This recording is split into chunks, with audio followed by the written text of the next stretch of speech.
Selamat yang berpuasa, menikmati sajian ini sambil menunggu berbuka puasa. Please go for watching. Selamat datang di Libya Channel 1784, menyajikan novel cerita, petualangan, perebutan tahta, harta, warisan, dendam dan cinta. Go for watching. Hansen berendam di dalam kolam dan menyerap manfaatnya. Hanya dalam beberapa hari dia sudah menyerap setengahnya dan kultivasinya terus-menerus melonjak. An Miao baru saja menyelesaikan tugasnya dan setelah tinggal beberapa hari bersama Hansen dia cukup terkejut. Penyerapan yang dilakukannya sudah di luar batas wajar dan dia masih bertahan cukup lama sampai sekarang. Sudah selesai.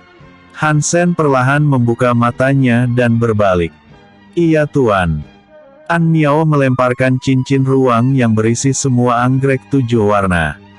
Hansen menyimpannya dan berkata, tahap awal alam Dao Fusion. Kemarilah dan berendam di dalam kolam ini. Aku akan mencoba yang terbaik untuk tidak menghabiskannya sendiri sampai kau menerobos. Kalau begitu permisi. An Miao tidak berniat untuk menolak hal baik ini dan melepaskan semua pakaiannya. An Miao merasa sangat gugup dan beberapa pikiran aneh terlintas di kepalanya. Tangannya menutupi dadanya dan wajahnya terlihat sangat merah, namun melihat ekspresi Hansen yang tenang sepertinya dia tidak tertarik sama sekali. Bolehkah saya bertanya mengapa Tuan sangat baik memberikan saya kesempatan? Kita berasal dari ras yang berbeda dan sebelumnya Tuan memiliki konflik dengan Tuan Gongsumu. Tanya An Miao yang sudah tidak tahan dengan rasa penasarannya. Hah? Manusia? Iblis dan monster memang apa bedanya?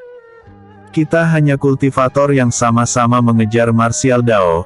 Dalam hidupku aku hanya memegang satu prinsip. Mereka yang berbuat baik harus dibalas dengan sikap yang baik pula, namun jika mereka berniat untuk membunuhku maka aku pasti akan membunuh mereka. Termasuk Gongsumu. Jika aku bertemu dengannya lagi maka itu akan menjadi akhir baginya. Hansen berkata dengan tegas. An Miao mengangguk dan paham dengan maksud Hansen, dia sama sekali tidak mementingkan ras atau lainnya. Sangat jarang melihat orang seroyal ini dan An Miao mulai mengingat kisah yang terkenal di kalangan ras iblis.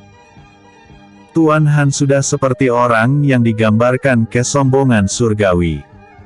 Dulu iblis langit sangat tangguh dan mendominasi di bawah pimpinan Raja Iblis Langit Beiyan. Tuan Beisuan adalah keturunannya dan cerita ini cukup terkenal karena ditulis langsung di prasasti Istana Raja Iblis. Kata An Miao dengan penuh kekaguman. Hansen tersenyum dan melihat kembali ke masa lalu sebagai Hansuan. Nama Beiyan memang tidak asing baginya dan ketika dia melihat Beisuan untuk pertama kali orang yang terlintas di pikirannya adalah Beiyan. Beiyan berasal dari klan Iblis Langit dan berada satu generasi dengannya. Beiyan menempati posisi kedua dari daftar surgawi di bawahnya. Kekuatannya juga mengerikan dan mereka adalah musuh yang saling menghormati satu sama lain. Lalu apa yang dikatakan Raja Iblis Beiyan tentang kesombongan surgawi? Tanya Hansen dengan senyum yang santai. Walaupun kesombongan surgawi dikenal buruk dan banyak kebencian yang tertuju kepadanya namun Raja Iblis tidak berpikir seperti itu. Dalam hidupnya dia hanya mengagumi satu orang dan sangat menghormatinya dalam rivalitas walaupun dia sama sekali tidak sebanding dengan kesombongan surgawi. An Miao melanjutkan, dalam prasasti yang menceritakan kisah Raja Iblis tertulis bahwa kesombongan surgawi tidak sepenuhnya apa yang digambarkan. Pemikirannya sangat sederhana dan mirip dengan Tuan Hansen. Di dalam otaknya hanya berisi tentang bagaimana caranya menjadi kuat dan dia merupakan penggerak dari generasinya. Namun ada beberapa hal yang mencatat bahwa kesombongan surgawi adalah orang mesum yang suka mengambil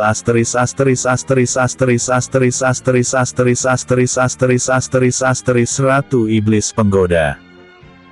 Hansen terlihat malu dan mau tidak mau dia memang melakukan hal itu dulu. Bukan karena dia adalah orang mesum melainkan dia kalah taruhan dalam permainan catur dengan Bai Yan. Pada akhirnya dia harus mengambil resiko mengambil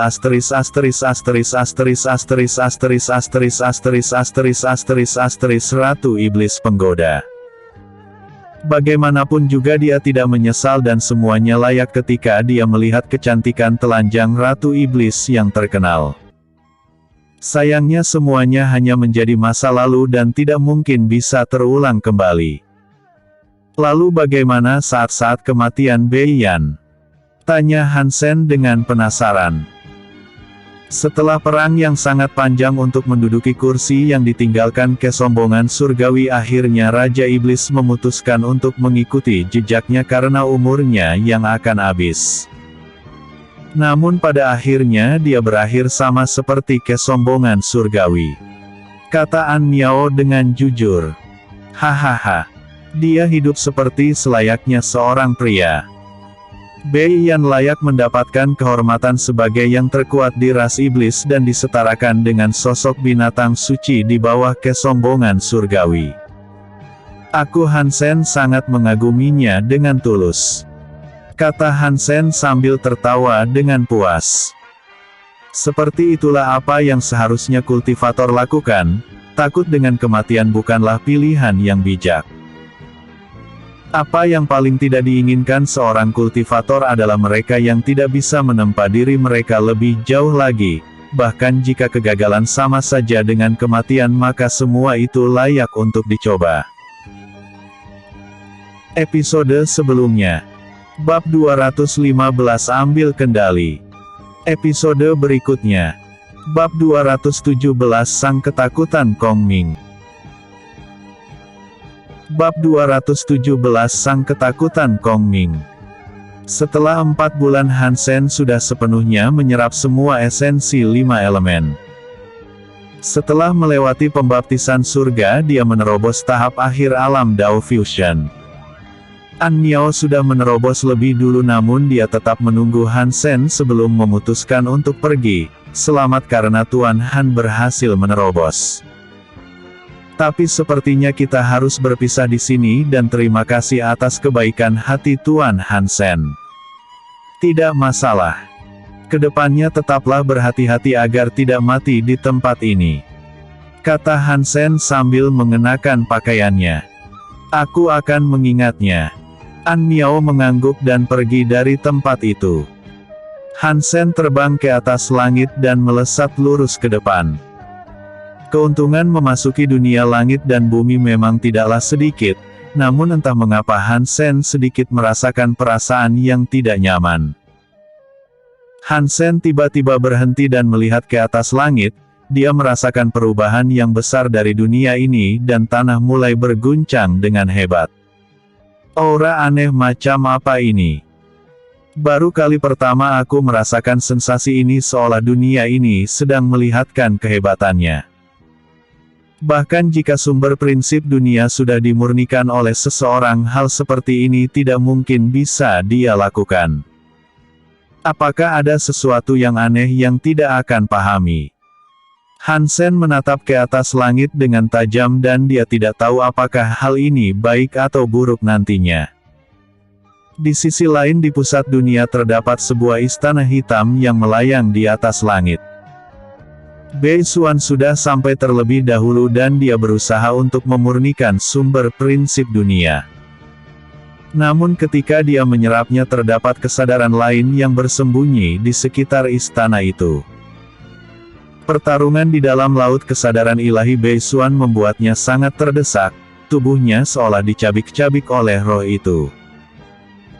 Avatar jiwa Bai Xuan terlihat seolah akan hancur dan dia berkata, "Siapa kau sebenarnya dan mengapa kau ingin menggangguku? Apakah kau tidak tahu aku berasal dari klan iblis langit? Klan emosi dari zaman kuno ketakutan. Itu adalah julukanmu.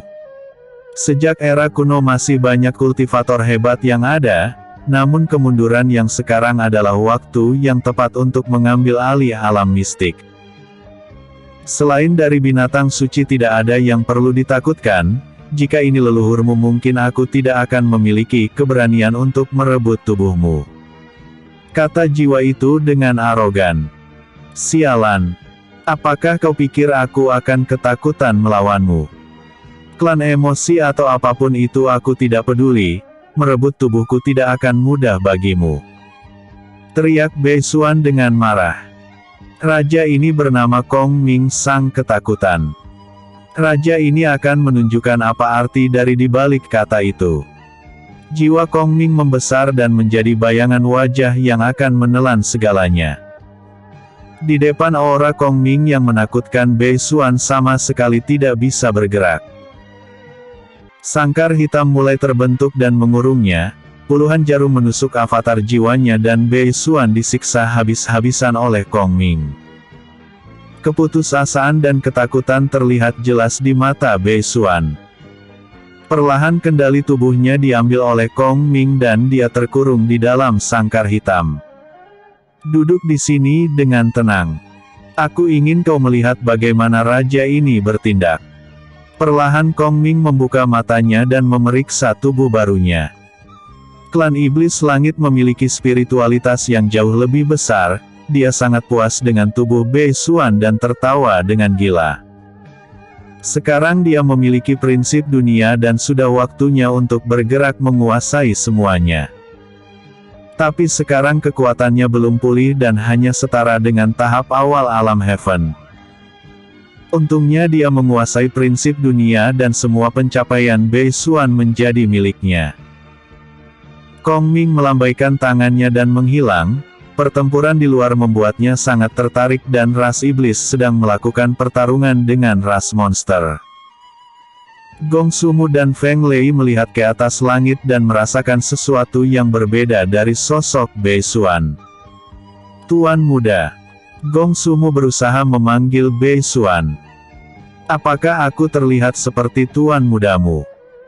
Kong Ming melambaikan tangannya dan aura yang ganas menyapu mereka seperti sebuah badai angin yang sangat besar. Semua orang diseret oleh badai angin itu dan dicabik-cabik oleh angin yang ganas. Namun beberapa ras monster terlahir dengan kekuatan fisik yang kuat. Feng Lei mendesaki miliknya dan melarikan diri dari tempat itu. Beisuan sudah menjadi gila dan kali ini dia benar-benar menguasai kekuatan dunia. Mereka bukan lawannya dan tinggal di sana hanya akan berakhir dengan kematian untuk mereka semua. Bang! Gong Sumu yang berniat untuk lari namun kekuatan dunia sudah menguncinya. Kong Ming melesat dan menginjak punggungnya hingga menyeretnya ke tanah. Kong Ming memegang kepala Gong Sumu dan mendesaki miliknya. Kekuatan aneh masuk ke dalam pikirannya dan mengacaukannya. Gong Sumu berteriak dengan keras dengan penuh rasa sakit dan selang beberapa waktu tubuhnya meledak menjadi gumpalan daging. Episode sebelumnya. Bab 216 Kisah. Episode berikutnya. Bab 218 Lari.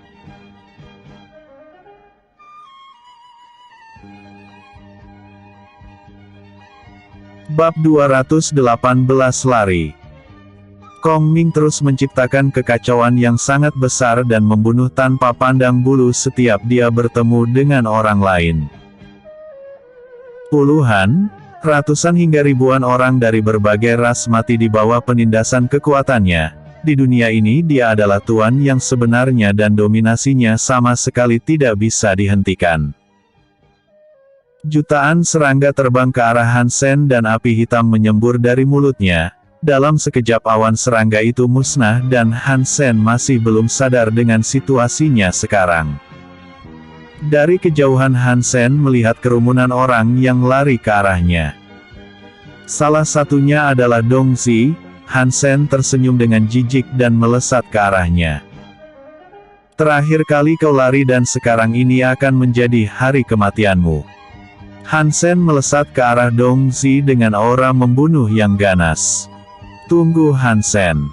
Kita bisa membicarakannya dengan baik-baik. Jika kau membunuhku banyak kebencian yang akan terarah kepadamu di masa depan. Teriak Dong Zi dengan ekspresi yang ketakutan. Persetan. Aku menginginkan hidupmu. Tinju Hansen menciptakan gema dan kinya membentuk seekor naga yang menerjang ke arah Dong Zi. Tang Ru menghadang serangan Hansen dan mengeluarkan sebuah tameng. Ledakan yang besar dari benturan keduanya menyelamatkan Dong Zi dari kematian, namun artefak yang di tangan Tang Ru hancur lebur dan tangannya meneteskan darah. Feng Lei terbang ke arah Hansen namun dia tidak berniat untuk bertarung. Ekspresinya terlihat ketakutan dan dia hanya berusaha untuk kabur. Hansen meraih kerah bajunya dan menahannya. Hei! Apa yang sebenarnya terjadi dan mengapa kau mencoba untuk lari? Tanya Hansen dengan dingin. Itu. Bei Xuan menggila dan membunuh semua orang. Sekarang dia berada di alam heaven dan menjadi tuan dunia.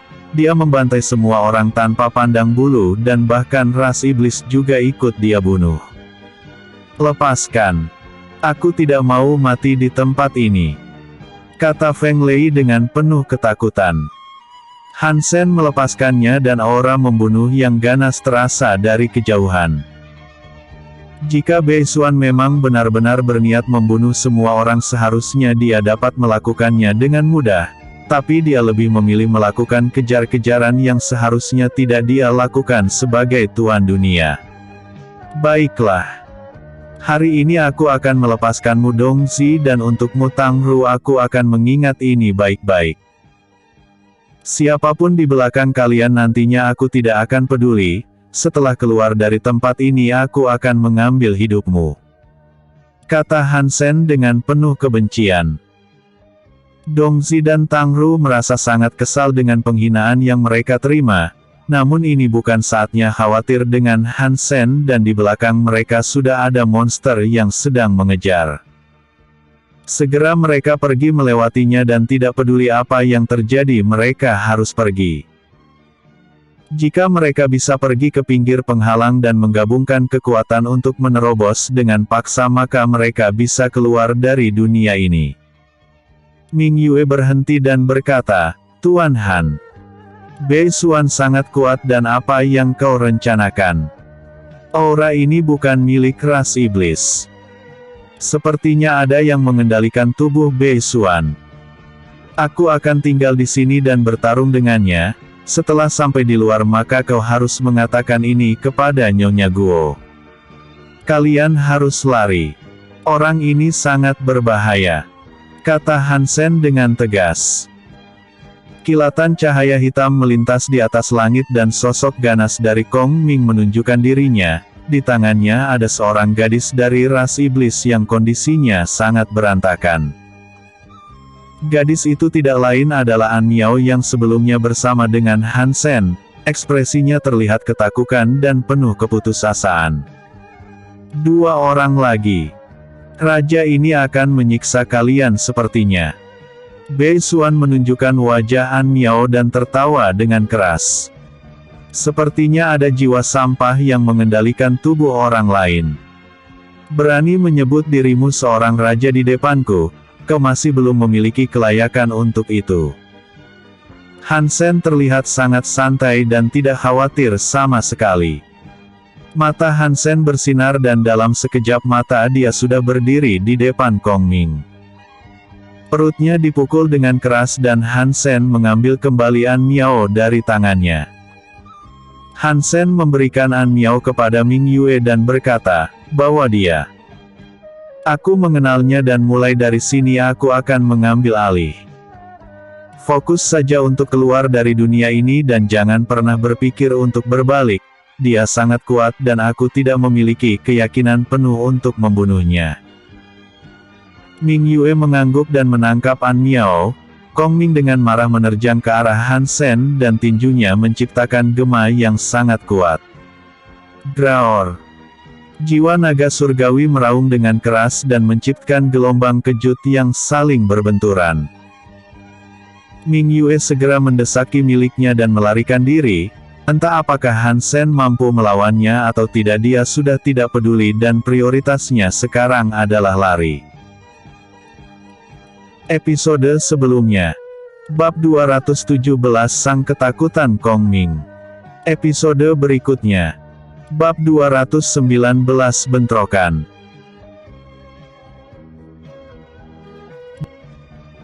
Bentrokan.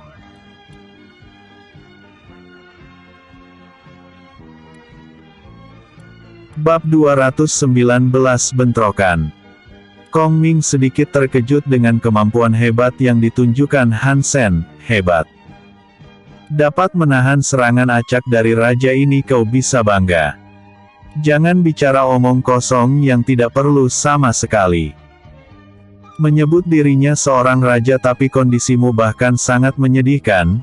Jika kau tidak memiliki kendali atas prinsip dunia, apakah kau pikir kau layak menjadi lawanku pecundang? Kata Han Sen dengan jijik. Keberanian itu aku sangat menyukainya. Mari kita lihat apakah kau masih berani ketika langsung berhadapan dengan kekuatan absolut raja ini. Kong Ming mendesak Demon Ki miliknya dan meludahkan esensi darahnya. Gumpalan darah itu menjadi sebuah pedang dan dia tersenyum dengan penuh percaya diri. Han Sen menelan ludahnya dan mulai berpikir keras. Walaupun baru menerobos dan basis kultivasi Kong Ming belum stabil, namun perbedaan mereka sangat besar. Dirinya harus memikirkan cara efektif untuk bertarung jika tidak orang yang menderita kerugian besar adalah dirinya. Sekarang Han Sen memiliki dua pilihan dalam pertaruhan.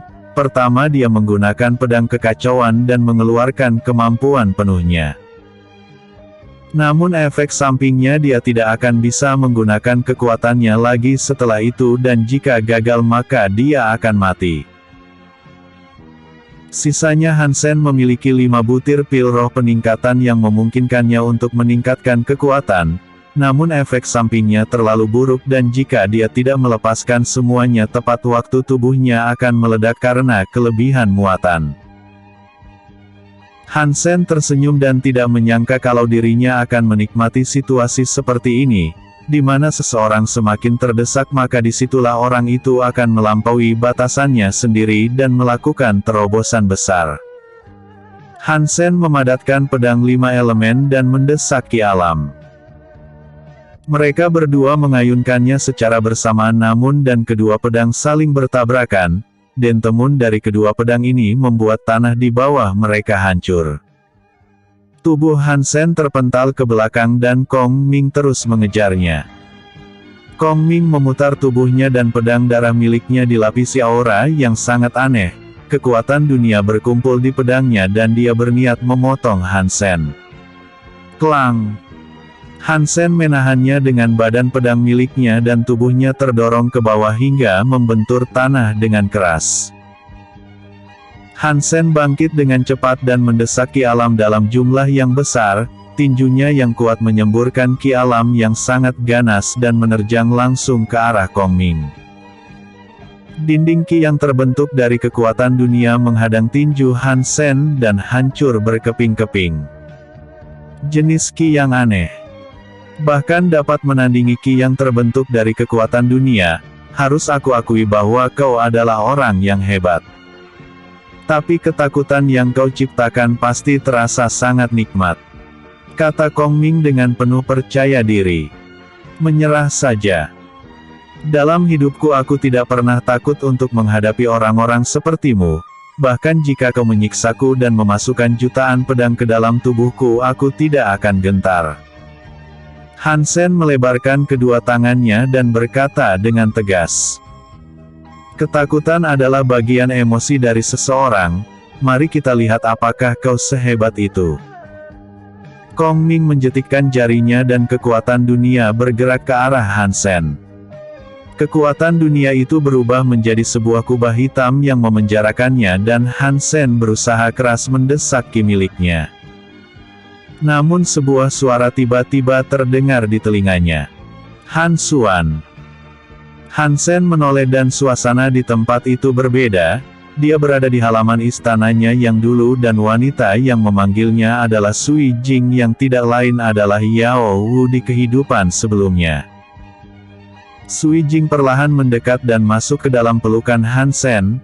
Dia tahu bahwa semua ini salah namun Hansen tetap diam. Darah mulai mengalir dan membasahi pakaiannya dan lubang di dada Sui Jing terlihat sangat jelas. "Kenapa kau membunuhku?" Suara Sui Jing terdengar di telinga Hansen. Yao Wu, Liu Xuang, Cai Ying dan Yun Zi juga mengelilingi Hansen dan mengutuknya. Pria yang hanya mementingkan dirinya sendiri sama sekali tidak layak untuk mendapatkan cinta dari seorang wanita. Kata Yao Wu dengan senyum yang merendahkan. "Menjijikan sekali," kata Liu Xuang dengan ekspresi yang terlihat jijik. "Apakah kau juga akan membunuh kami setelah puas dengan segalanya?" kata Cai Ying dengan dingin. "Aku sangat malu menganggap bajingan sepertimu adalah pria yang layak." Yun Zi mencibir Hansen dengan jijik. Di sisi luar Kong Ming yang membuat ilusi terlihat sangat puas. Dirinya memang tidak bisa melihat ke dalam ilusi yang terbentuk dari rasa takut yang dimiliki Hansen, tapi dia yakin kalau di dalam sana Hansen benar-benar sangat menderita. "Kita lihat sampai berapa lama orang sepertimu akan bertahan dalam ilusi ketakutan milikku. Aku tidak sabar melihat ekspresi putus asa yang kau tunjukkan nantinya." Kong Ming tertawa dengan puas dan tidak sabar dengan hasilnya. Episode sebelumnya. Bab 218 Lari. Episode berikutnya. Bab 220 Bentuk kedua transformasi jiwa naga surgawi.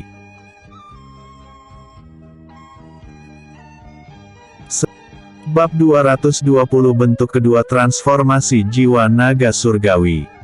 Setelah 3 hari semua orang berhasil keluar dengan selamat.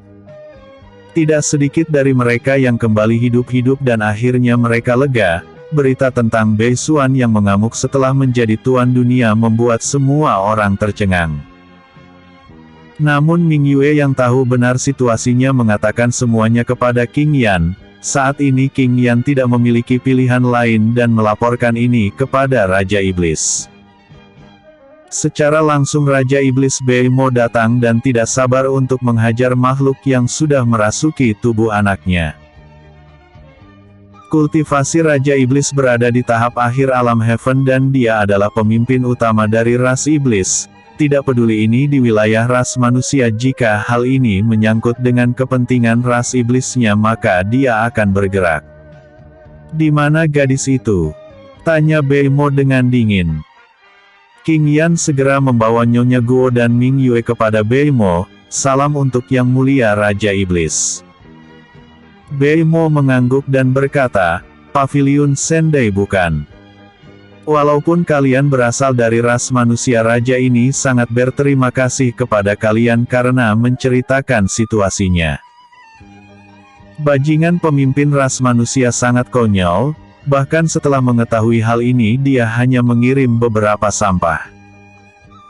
"Alasan cucu saya bisa lolos dari bencana ini karena ada seseorang yang memilih tetap tinggal dan melawan.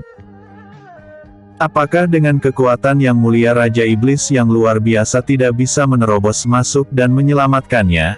Jujur saja orang yang tinggal itu sangat penting bagi kami," tanya Nyonya Guo dengan sopan. "Mustahil. Aku dan 10 komandan iblis memang sangat kuat. Tapi menerobos aturan dunia sangatlah sulit. Jika dia ingin menyatukan segalanya maka dia harus keluar dan memperbaiki wilayah ini. Orang yang bersangkutan ini adalah putraku. Aku tidak berusaha membohongimu dan sejujurnya aku juga ingin segera mencabik-cabik jiwanya dengan tanganku sendiri," kata Bei Mo dengan penuh kebencian. Di sisi lain Kong Ming masih menunggu dan dia cukup kagum karena Hansen bisa bertahan sampai sejauh ini. Anak ini benar-benar sangat gigih. Sedangkan Hansen di dalam sana terlihat sangat suram. Dia menerima semua kutukan yang dilempar kepadanya, namun bukannya terlihat frustasi melainkan amarahnya semakin memuncak. Cukup sudah. Kau sudah melanggar garis batas yang kau punya dengan menunjukkan ilusi seperti ini. Aku pasti akan mengambil hidupmu tidak peduli apapun yang terjadi. Hansen berteriak dengan marah dan jiwa naga surgawi meraung. Ilusi itu perlahan runtuh dan sosok naga yang besar keluar dari kubah. Naga surgawi terbang ke atas langit dan meraung dengan keras, tanah berguncang dengan hebat dan Kong Ming merasakan tekanan yang melebihi sosok binatang suci. 5 butir pil roh ditelan oleh naga surgawi dan auranya terus-menerus melonjak, bahkan kekuatan dunia tidak mampu menghentikannya dan energi alam terus ditarik masuk ke arahnya. Hutan di bawah tiba-tiba mengering tanpa adanya vitalitas kehidupan dan perubahan Hansen sedikit membuat Kong Ming khawatir. Hari ini tidak ada seorang pun yang dapat menyelamatkan hidupmu. Tidak seharusnya kau menunjukkan hal itu kepadaku. Bentuk kedua transformasi jiwa naga surgawi. Jiwa naga surgawi melesat turun dan gelombang aura yang sangat padat mengelilingi tubuhnya. Hansen menggabungkan Divine Dao alam dengan bentuk jiwa naga surgawi. Ukurannya perlahan mengecil dan Hansen kembali normal. Pakaian Hansen hancur karena panasnya api hitam yang kuat. Sisik hitam menyelimuti kedua lengannya hingga membentuk cakar naga. 2 tanduk muncul di kepalanya dan ekor naga berayun dengan keras. Rambut Hansen berwarna putih dan matanya memancarkan cahaya emas yang menyilaukan. Untuk pertama kali dalam hidupnya sebagai Hansen, dia mengambil langkah besar. Dirinya tidak tahu berapa lama bentuk ini akan berakhir, namun satu hal yang dia yakini bahwa kekuatannya yang sekarang sudah melampaui batasannya. Energi alam yang dia timbun, kekuatan transformasi naga surgawi dan yang terakhir dorongan dari 5 pil roh yang meningkatkan kekuatan tubuhnya. Semua hal ini terlalu berlebihan untuk ditampung dalam satu tubuh, namun Hansen bisa melakukannya dengan kepastian walaupun dia tidak bisa membayangkan rasa sakit apa yang akan diterimanya nanti dari efek samping kemampuan ini. Ingin membunuhku? Kau pikir dirimu memiliki kemampuan? Demon Ki meledak dan tanah mulai berguncang hebat. Telapak tangan yang besar mengarah langsung ke arah Hansen dan kekuatan dunia menindas segala sesuatu yang ada di depannya. Hansen melesat dengan kecepatan cahaya dan menabrak telapak tangan itu. Hanya dengan kekuatan fisiknya telapak tangan itu hancur dan Hansen berdiri di depan Kong Ming. Tinjunya yang ganas menghantam langsung dada Kong Ming dan darah menyembur dari mulutnya. Kekuatan yang besar mematahkan beberapa tulang rusuknya dan armor yang dia gunakan hancur berkeping-keping. Tubuhnya terpental sejauh puluhan 4 kilometer jauhnya dan jatuh ke tanah dengan tidak berdaya serta penuh rasa keterkejutan. Episode sebelumnya. Bab 219 Bentrokan. Episode berikutnya. Bab 221 Menang Telak.